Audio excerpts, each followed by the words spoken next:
In 2009, Ingenuity premiered a musical piece entitled At Last, celebrating lives of Sisters of Soul. The piece will be presented again on May 8th at the Cleveland Public Library. At Last was written by Mary Weems with music by singer-songwriter Elaine Richardson, and it was directed by Tony Sias. We spoke with the team about the development of the piece and what audiences can expect to see and hear. Mary, as the writer, could you tell us about how this collaboration happened? Started as an idea that Elaine had, or Dr. E as she likes to be known, had, regarding the importance of honoring and remembering African American women from various walks of life who are doing amazing work. She contacted me because she wanted to do a combination of words and music. She has the beautiful voice and the music background, but she wanted someone to do the writing part. As she sent me the biographies of about 18 Black women, I went through the list and I vibed on ones that spoke to me.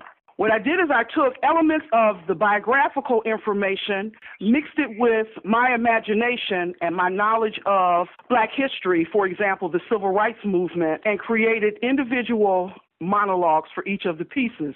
The next step was to send the words to Elaine so that Elaine could combine music based upon what she heard with as many of the pieces as possible. We needed someone to add their vision to the work in order to shape the piece.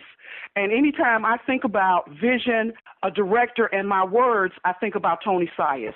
And where we're at this point is we excerpted monologues from the larger piece based on Tony's vision and our conversations to come up with the excerpt that the audience will see at the Cleveland Public Library on May the 8th, the day before Mother's Day at 2 p.m.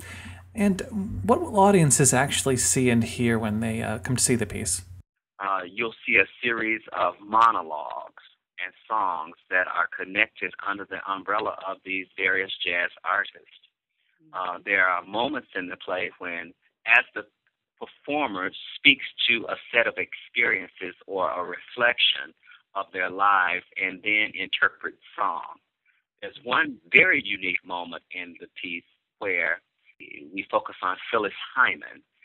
Elaine does a Phyllis Hyman song, and Mary reflects from a personal perspective through poetry about the influence of Phyllis Hyman on her as a audience member, fan, and an appreciator of Hyman's work.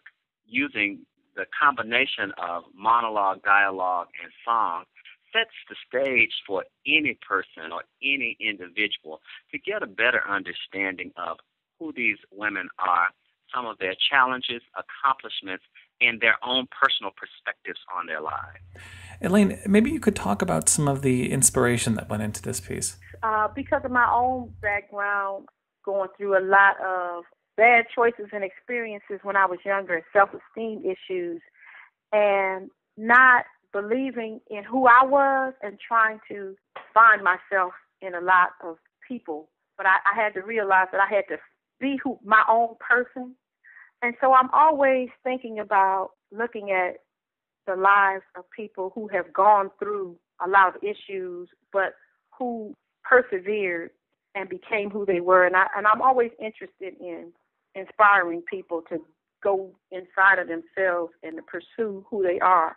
And there's so many Black women especially who have come through so much turmoil and were able to achieve heights. So some of the women that we originally researched for the piece, like I can't even think of her name right now, but the woman who invented the ironing board. I mean, there's some things that people, Black history, things that people created by everyday Black women. Mm-hmm. And so, in one way, we're talking about the excellence, and the achievements, but we're also talking about everyday people. These are everyday people who dug down in themselves and found the creativity and found the excellence within themselves. That was the creative team behind At Last, which will be performed at the Cleveland Public Library May 8th at 2 p.m. I'm James Krause for Ingenuity.